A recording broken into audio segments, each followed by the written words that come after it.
What if the place you called home suddenly turned into a battlefield, not against invaders, but against your own neighbors? Imagine stepping out onto your porch expecting peace, only to find strangers with fake badges, forged papers, and the audacity to tell you that your land doesn't belong to you anymore.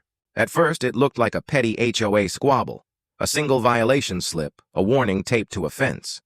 But behind those letters were bigger lies, bigger schemes, and a hunger for power that would turn an entire neighborhood upside down. What started as intimidation and whispers of control would soon explode into open conflict. And the shocking part? No one saw it coming. It all started with peace. That's what I had built my life around.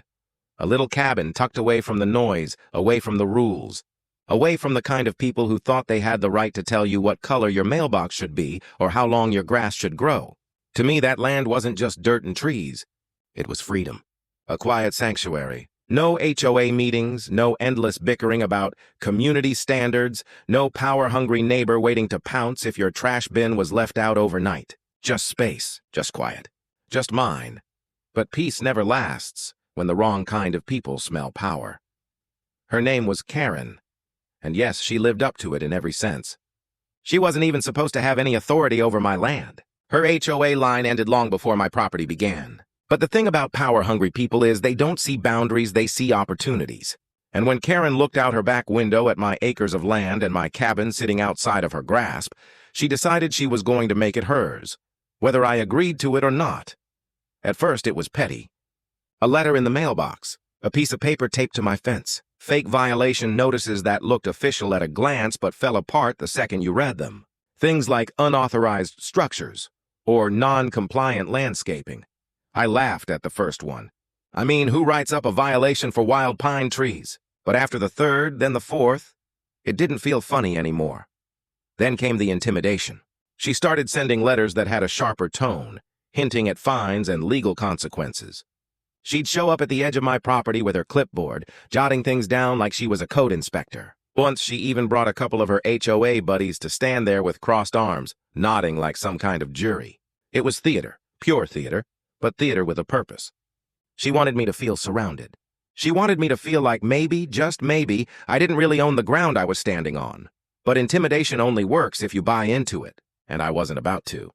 That's when she escalated. One Saturday morning, I woke up to the sound of engines outside my gate. At first, I thought it was delivery trucks, but when I looked out, I saw them. 4 men in matching tactical vests with patches that said HOA Security. They had radios clipped to their shoulders, black sunglasses, and the kind of walk that was meant to say, "We're in charge here." Only problem was their badges were as fake as their authority. Dollar store knockoffs, shiny enough to look official if you didn't look too close. Karen strutted behind them like a queen leading her guards into battle. Clipboard in hand, chin high, she marched right up to the gate and declared, "You're in violation. This property is now subject to HOA regulation. I swear, if it hadn't been so ridiculous, it would have been terrifying." These guys weren't cops, but they wanted me to believe they were. They stood there like they expected me to open up, to fold, to give them ground. But I didn't move. I told her flat out, "This land isn't yours. It never will be. Take your fake badges and your fake rules and get off my property." That's when the neighborhood started to notice. One by one, blinds shifted. Curtains parted. A couple of neighbors stepped out onto their porches, pretending to check the mail or water the plants, but really they were watching. Silent witnesses to a showdown that was spiraling out of control. And that's the thing about silence. It breeds paranoia. I could feel eyes on me, judging, calculating. Were they on my side, or had Karen already poisoned them with her lies? The air was thick with tension. The so-called security guys tried to puff up, squaring their shoulders, resting their hands on their belts like they were about to reach for handcuffs they didn't even have. Karen barked orders like she thought she was a general, but there were cracks in her voice. Her power wasn't real, it was an illusion, and she was desperate to make it stick. But illusions don't stand up to real steel. That's when my cousins showed up, veterans, real military men who didn't need fake badges or cheap uniforms to command respect. They didn't say a word at first, just walked up beside me and stood there. Calm, solid, unshaken. And in that silence, the balance of power shifted. Karen's security squad suddenly didn't look so tough. Their chests weren't puffed out anymore. Their hands fidgeted at their sides. One of them wouldn't even make eye contact. They had come expecting easy intimidation, but what they got was a wall they couldn't push through. Karen doubled down, screeching about property codes and legal authority, but her voice cracked like glass under pressure. She was losing the grip she thought she had. And the best part? Everyone was watching. Neighbors were still peeking, still listening. Some of them were starting to whisper. For the first time, they weren't nodding along with her. They were questioning, doubting. But Karen wasn't finished. Oh no, she ordered her goons to block my driveway with their trucks, a move so absurd it almost made me laugh. As if cutting me off from my own road was going to prove anything except how far she was willing to go. She called the sheriff, again, hoping this time she'd get someone who'd play along. But when the deputy arrived, he didn't side with her. He sided with me. Told her straight up she had no jurisdiction, no authority, no claim. That should have been the end. But with people like Karen, embarrassment only fuels the fire. She refused to back down. She stood there red-faced, shaking with anger, declaring that this wasn't over. And as she ranted, as she waved her clipboard and her fake notices, I heard it. Low at first, faint, but growing louder. The roar of engines, not trucks, not Karen's goons, motorcycles, deep, steady rumbles rolling closer and closer down the road. The kind of sound that doesn't just fill your ears, it fills your chest, rattles your bones. Karen didn't hear it yet. But I did, and I smiled. Because I knew what it meant. The cavalry was coming, and this battle, it was just getting started. The rumble of motorcycles rolled down the road like thunder. At first, it was just a vibration underfoot. But then the engines drew closer, deeper, louder, filling the air with a presence that demanded attention. Everyone turned their heads. Karen froze mid-rant, her pen still stabbing at her clipboard as if the paper could save her from what was about to arrive. And then they came into view. Veterans. Men who had traded desert dust and battlefields overseas for Harley engines and leather jackets. These weren't just bikers. These were men who had stood shoulder to shoulder in real wars. The kind who had faced down enemies with real weapons, not clipboards and fake badges. They parked right at the edge of the property, engines idling low, like lions waiting to pounce. Not a word from them at first, just presence. And presence was all it took. Karen's so-called HOA security squad wilted instantly. The bravado they had been clinging to disappeared like smoke. No puffed chests, no fake swagger. Just 4 men in cheap vests suddenly realizing they were playing soldier in front of the real thing. Karen, though, she doubled down. She always doubled down.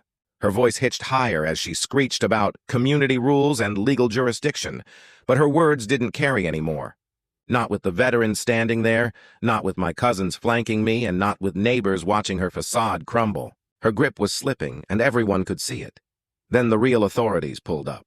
A sheriff's cruiser, followed by a state investigator's SUV. Blue and red lights cut across the afternoon, washing over the scene like the final act of a play. The deputy stepped out first, calm and steady. He didn't waste time. He went straight to the men with fake badges, asked for identification. They fumbled, stammered. One even tried to claim they were contracted enforcers, a phrase so ridiculous the sheriff actually laughed under his breath. Within minutes, their story collapsed. The badges were cheap replicas. The paperwork they carried was a mess of forged signatures and legal jargon pulled off the internet. Not a single stamp. Not a single seal. Nothing real about it. The state investigator followed through, holding up one of Karen's official violation letters. He tapped the header, pointed at the misspelled words, the lack of registration numbers, the formatting errors that screamed forgery. "This isn't just intimidation," he said, loud enough for everyone to hear. "This is fraud. And depending on how far it goes, it could be federal." That's when the silence broke. Neighbors who had been quiet, sitting on the fence for weeks, finally spoke up. You could hear the anger in their voices. People Karen had manipulated, people who had nodded along with her lectures and signed her petitions, now stepping forward with red faces and clenched fists. "She told us he was trespassing on HOA land," one man yelled, pointing at me. "She forged my signature on a complaint form," a woman added. "She said the sheriff was on her side, that she had the law backing her." Another neighbor shouted. The dam had broken. All that whispered doubt, all those little seeds of suspicion, came pouring out into the open. Karen tried to talk over them, tried to raise her voice above the crowd, but it didn't work. Every time she opened her mouth, another neighbor countered her with the truth. The authority she had clung to so tightly wasn't just slipping. It was gone. The sheriff turned to her and said the words everyone had been waiting for. Ma'am, you're under investigation for forgery, impersonation of officials, and conspiracy to defraud property owners. For the first time since this whole ordeal began, Karen didn't have a comeback. Her face went pale. Her hands shook. She tried to mutter something about misunderstandings and protecting the community, but the words sounded hollow, even to her own supporters, what few were left. Her fake security squad was detained right there on the spot. Their radios and badges confiscated, their trucks towed. And as the officers led them away, I could see it in their eyes. Relief. They hadn't signed up for this. They were pawns, hired muscle for a queen who thought she was untouchable. But queens fall, and Karen was falling hard. The investigators laid out the charges clearly. Forgery, impersonation, harassment, trespassing, and possibly federal crimes. Impersonating law enforcement, falsifying government documents. The weight of it all pressed down on her shoulders until she couldn't stand straight anymore.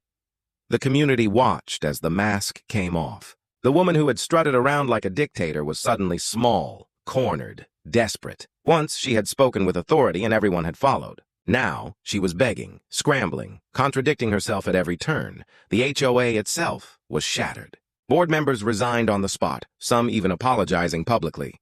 "We didn't know she was doing this," one said. "She told us everything was legal."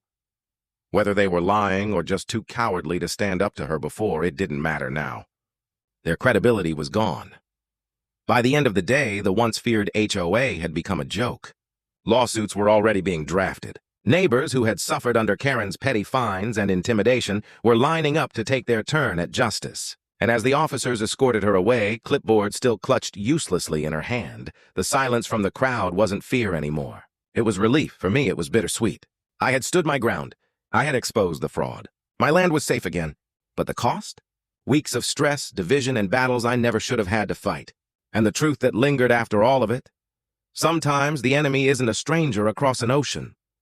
Sometimes it's the neighbor who smiles at you while sharpening a knife behind her back. I looked out at the crowd, at the neighbors who had once doubted me, now standing shoulder to shoulder in outrage against the HOA they once supported. The veterans nodded silently, engines still cooling in the distance. A quiet reminder that real strength doesn't need to shout. And as the sun set behind my cabin, I thought to myself, this battle was over. But the war for freedom, the fight to keep what's yours, never really ends. Because sometimes the biggest battles aren't fought overseas or in courtrooms or in headlines. Sometimes they're fought right in your own backyard. So let me leave you with this question. If this happened on your land, if someone tried to take your freedom with nothing but lies and fake authority, what would you do?